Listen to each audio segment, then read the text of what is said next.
About the beauties of Ireland, a book I could fill. Bundoran, Killarney, and lovely Salt Hill. The green glens of Antrim, the Dargle of Bray. They tell you it's heaven around Galway Bay. There is one place I know can compare with them all. It's neither in Kerry nor in Donegal.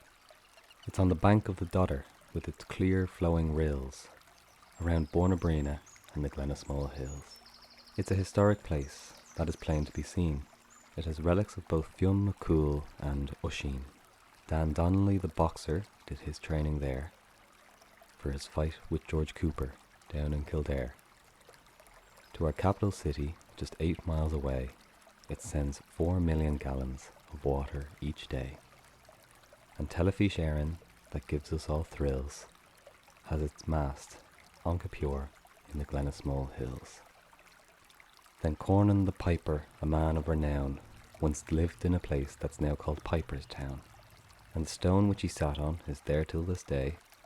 No souvenir hunter dared take it away. It has one school, one chapel, it has got no pub, but it still has the ruins of the old Hellfire Club. There is one Irish champion who ploughs and who tills at his farm in Bornabrina in the Glenasmole Hills. It is lovely up there on a morning in spring to see the lambs play and to hear the birds sing. There is mist on the heather and buds on each bush, and peace and contentment in the glen of the thrush. The breeze from the bogland, it gently does blow. There's the smell of the peat fire wherever you go. If you feel down and out, don't go take doctor's pills. Just take a good walk in the Glenasmole Hills. If up with these hill folk you go spend a day, you are sure to be asked to come in for the tay. They might tell you that the road which goes up by Culroo goes by Hanaleka up to Garradoo. They might talk of Sleecora, Cleestock, Pitavore. They might tell you the meadows were bad in Munvore, that when Shamernail is flooded the lake always fills. They have their own kind of Gaelic in the Glenasmole Hills. The old crossroads dance is seldom now seen. Still the old folk gather to play of 15, but the Hollywood craze the young folk have not missed. They go to the halls now to rock, roll and twist. If you are a football, camogie or hurling fan, and you hear of the teams called after St. Anne, if you go to see them play, you'll get plenty of thrills, because they come from Bornabrina and the Glenasmole Hills. Welcome to the Feet on the Soil podcast, the podcast about the world beneath our feet and how we interact with it. Bit of a different intro today for sure.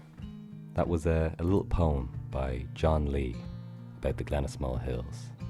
John Lee was a poet, historian, farmer, rural advocate, diarist, and also a not too distant relative of mine. And in that poem, I think he captures pretty perfectly the atmosphere and the feeling of walking around Glenasmole. I've talked about Glenasmole a lot in previous podcasts, and for those who are unaware, Glenasmole is a small valley with a beautiful lake down the bottom, just outside of Tallaght in Dublin, Ireland. I've been very lucky to grow up here, and my family has a long history here, having been here since at least the late 1700s, but that's the furthest that I could get back on Ancestry.com, so I would have a feeling that it's a little bit further back than that. Glenasmole is a valley filled with history, from having one of the oldest graveyards and churches in Ireland and in Europe, with the St. Anne's graveyard opened in the 6th century by Bishop Sancton, to the myths and stories of Fionn McCool and Usheen mentioned in that lovely little poem at the start. The valley has always been filled with history and with stories, and even to this day, it is the lowest population density area of Dublin, but the people who live here, they're so proud to be from Glenasmole, and that would definitely include myself. So I thought for an episode, while we take a break from having our various guests on, I would talk about the hills of Glenasmole. I'm sure in the future I'll focus on various elements of the area, whether that be plant life or animal or story, but for today we're going to focus on the hills that make up the valley and the stories that go with them. All through my life, the Glenasmole Hills have kind of served as a backdrop. I first grew up in Tallaght, and even though I lived in a housing estate, I only had to look out my bedroom window and I could see Ballinascorny Hill and Seachan and Sea Fingan. They've always been there. They've always been present in my life. And once I entered primary school, I was in the hills. I went to a school, a very, very small school in the Glenasmole Hills. And while it was a little bit of a kind of a different area to where I was in Tala, I'd always been in that area. My family were always from there. I spent a lot of time in both my grandmother's houses, and they were both in Bornabrina, in Glenasmole. But the hills, they always kind of drew me in. As much as the lakes at the bottom of the valley I always found quite beautiful, it was the hills that really captured my imagination. We used to spend time as kids playing football in the gardens, looking out down the valley, or kind of sneaking up to the quarry and having fun up there, treating it like it was this alien world.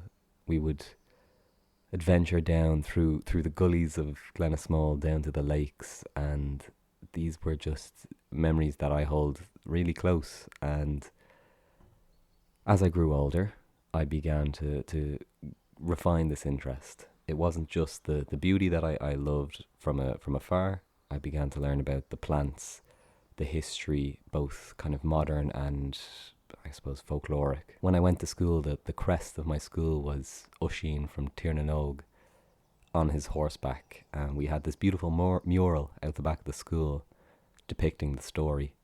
And the kind of last, I suppose, frame of this mural was Usheen on the ground, and you could see his face aging. And the painting always really scared me when I was a kid. And one day I remember talking to a friend and saying how I found it scary. This was in later life. And he said, "Oh, sure, the stone is only up the top of the valley there. You can go and see it." And sure enough, just at the entrance to the old bog road, there's a large stone, and you can pick it out by the fact that there was once a plaque on it, but it has since kind of fallen off. But there's the relief of where it once was. And this was the stone that was dropped. And I think this kind of captures something about Glenasmole.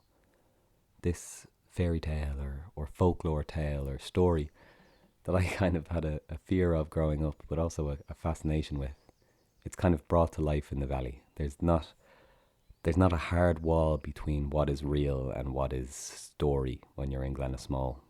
And I think the hills hold this kind of magical wildness that you wouldn't imagine is in a place that is only a couple miles from Dublin city centre, but even closer to Tala, Ireland's biggest suburb. And for most people living anywhere in Dublin, it's not too hard to look out the window and find these mountains. Capure is so easily distinguished from this range. It's both the tallest peak in Dublin, but also it holds atop it the RTE mast. So in the night, it blinks like a lighthouse in the middle of these beautiful hills. And while this is the kind of the modern use for these hills, they're used as recreation and industry, I suppose. There's both the Bornabrina Reservoir, which is supplying water, and then there is also the RTE mast supplying media to homes around Dublin. The historical significance for these hills is enormous. You only need to go on a short walk around the hills to start finding ancient monuments or signs of the past gone by. And also their ecological importance is enormous. It's something that I'm learning about every day and finding more and more and more reasons why these areas need to be so I suppose, passionately protected. During COVID, I got really heavily into running, and especially sort of distance running. And it was after COVID, but I had this pull. I really wanted. I'd realized that I was 22, and the mountain peaks that I looked at every day, I had never been on. I had been on the sides of the mountains. I had been in the forests surrounding them, but I had never actually climbed to the peak of these hills. And so I kind of prepared myself. I got my running shoes on. I got my few little snacks together, and I headed out the door to go to the top of the hill that had fascinated me for a while, which was Seachan. On the map, you can look it up. It's Seehan, Seehan. But after doing a bit of research, I found that that name actually came from a mistranslation or a spelling error, and the correct name was Seachon, Seachon, I believe. And it comes from the Irish for seat. This is the seat hill. And I became fascinated with it when I learned that there are two tombs atop Seehan, both dating from the Neolithic period to around 3500 to 3300 BC. And the remnants of them are still there. You can still see the actual burial chamber. You can still see the entrance to it. And to me, this was incredible. Oh, just up the road from me was the signs of people from 5,000 years ago.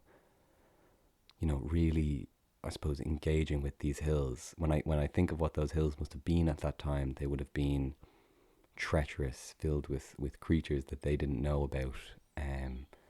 There was obviously no trail getting to the top, and yet they had dragged these stones up to the top to pay homage to the hills, but also to the close, important person to them who had unfortunately passed. And so, as a sort of mini pilgrimage, I decided to run up to Seehan. It's a beautiful walk. A part of the road is quite dangerous. As you come up, there's trucks from nearby quarries piling down the road. But eventually you get to this crossroads where right in front of you is this carved stone cross. Now, it's not as ancient as the tombs atop the hills, but it still gives you this kind of sense of magic. So you turn off the main road and you go down this lovely country lane, and immediately things feel a lot more wild. You've left that sort of view of Dublin. The city behind you is no longer visible, and all of a sudden you're in this little private valley. To your left is Balnascorny Hill, and to your right is this wide sweeping meadow. And as I continued up, I actually had my first experience with a raven. I had never seen one before, and he kind of startled me. He croaked from a tree across the way, and I looked up and saw this huge black figure atop the tree. And while I suppose now maybe this would have been an omen that maybe I should turn back, maybe it was some sort of guide, I don't know, but I continued on forward, pulling my feet underneath me, and didn't really know where I was going. I knew where the summit was, but I didn't know where the trailhead or any sort of trail was to access it. So I continued forward and crossed beautiful old stone bridges, past fields with small ponies and a scarecrow that kind of frightened me a bit. And I eventually made it to a large gate. And after crossing through the gate, things got wilder again. It began as a nice gravel track, which eventually gave way to a sort of what looked like a dry riverbed going quite steeply up the side of the hill. Large Sitka spruce trees were growing either side of me, blocking out any light from the day, and a deer crossed my path and kind of continued up, so I knew I was heading in the right direction. There was a break in the forest which gave me an unbelievable view of kind of Wicklow out to Blessington. This kind of revitalized my spirit, and I continued up before eventually reaching the end of the forest, hopping over a gate and being out on open mountaintop. I pushed through. My kind of thighs were burning at this point from the constant climbing of the run, and eventually I summited the hill. And as I got up there, I was all alone, and it was incredible. I kind of crawled around the top looking for the cairnstone, because if you've ever been up Seehan, it's not exactly obvious. Right in front of you when you get there, there's a large pile of stones and the kind of OS marker, but the tomb entrance itself is quite hard to find. Once I found it, that feeling that I was looking for, I achieved. I was sitting exactly where someone else had 5,000 years ago. I was on the same hilltop. I was looking at the same stones. And the feeling was comparable to that feeling that I had on that rock in Lochdan. I talked about it before, the sensation of the world around me breathing, and that really lovely connection. It was a incredibly, incredibly opening experience. Definitely one of those thin spaces I've talked about before. And after taking in the views for a bit, I went home. And when I got home, I was nearly kicking myself when I found out that just across the crest of the hill that I was looking at was an even more impressive, better preserved Neolithic tomb atop the hill, Si Fin. Si Fin in Irish is Sui Fin, or seat of Fin, Fin's seat. And the Fin being talked about here is Fiumacul. This was right at the start of my journey into learning about Irish folklore, and knowing that Fiumacul may also have sat on that hilltop, may also have seen that valley, filled me with this excitement. So we have Sihan, the beautiful seat of the hills where we have that Neolithic tomb. Following along that crest we have Si Fin, where we see another beautiful Neolithic tomb. After passing through Si Fingan, one of the few hilltops that is not marked with a nice Neolithic stone piece, we get to Kipior. Kipior sits at the head of the valley. It's the source of the Dodder, which runs from a few brooks on its edges, and is, as I said, the tallest peak in Dublin. Now looking at it, there's a large industrial monument. You have the RTE aerial I talked about. But in the past, this too was dotted with what can be assumed to be a Neolithic tomb. Standing atop Kipior, you can get some absolutely incredible views. But there's also that kind of juxtaposition of being at the head of this gorgeous valley looking down and then turning around to see this almost sci-fi satellite aerial behind you. The noise of nature is broken by the slight hum that comes from its generator. And even the trail itself has had that kind of wildness that Sihan had taken away from it. There's a fairly straight gravel path that travels up the hill. And while this is great, it makes it accessible and it allows for far more people to actually see this peak and get that view. It does take away from a bit of that, I suppose, magic that these hills should have. While there are more hills in the Glenasmole Valley, the likes of Ballymore Fin, Glasamucky, Corrig, the next one I'm going to talk about is probably the most famous, and it's the one that most people will have a memory of, and that's Mount Pillier. Mount Pillier is of huge importance to Dublin's culture. Sitting atop it is the Hellfire Club, which from anywhere in South Dublin you can kind of look to the top of Mount Pillier and see its foreboding shape dotted up at the top. It's a building that has this innate sort of feeling to it. It's in the name Hellfire Club, but there's a certain fear or sort of darkness that surrounds this building. It was once the hunting lodge of the Massey Estate, which the main Massey Estate building has since been destroyed, but I'll probably do an episode just on that in the future. There's some fascinating history behind it and its gardens, but the only really remaining things are Massey's Woods and the Hellfire Club itself.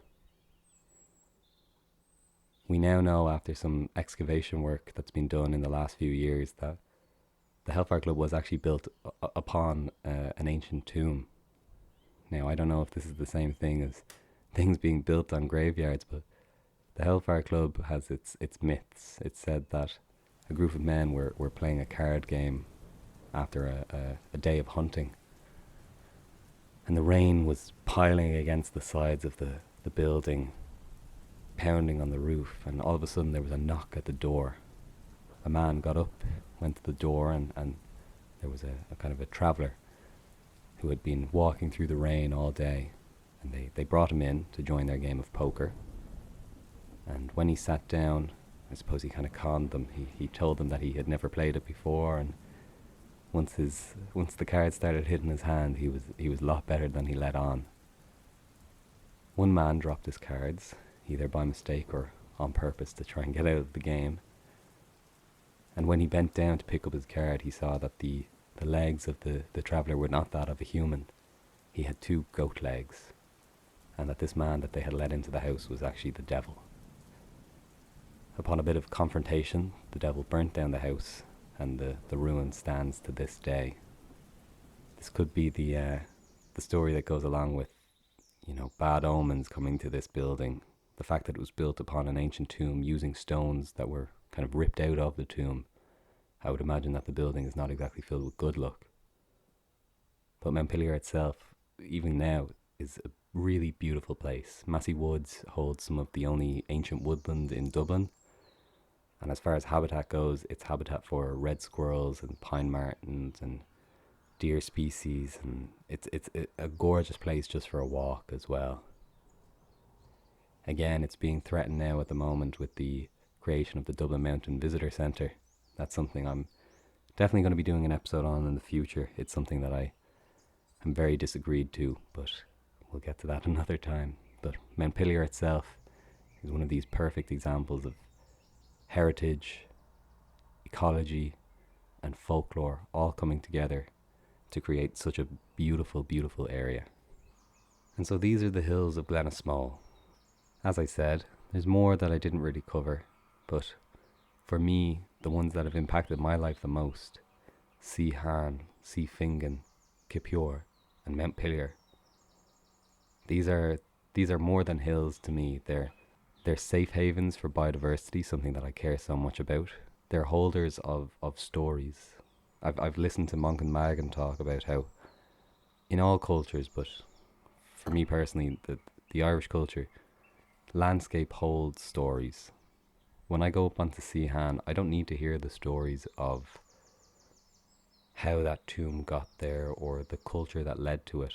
When I'm sitting at the entrance to the cairn, I'm looking out over the view and I'm connecting with the kind of atmosphere of that area. The story tells itself to me. I don't need to hear it. When I'm walking up Montpelier through those kind of thick Sitka spruce plantations, which I disagree with, but no one can say they're not atmospheric sometimes. And I see that shape, that angular shape of the Hellfire Club release itself out of the trees. I don't need to hear the story that the devil was once there and it was built on top of an ancient burial site. I know that there's something creepy about it. Because of these things, these hills, they need to be protected. At the moment, there are initiatives going on to bring wilderness back into Glenasmole. The brooks on the side of Kipior, which feed the Dodder, are being planted with trees to help clean the water and the air around them and give habitat to important riparian species of plants and animals.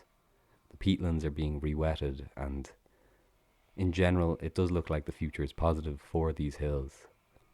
But with things like the Dublin Mountain Visitor Centre, which doesn't look like it's a benefit to nature, it looks like it's a benefit to coffee shops and car park enthusiasts, I'm unsure as to what the future is for some of these hills.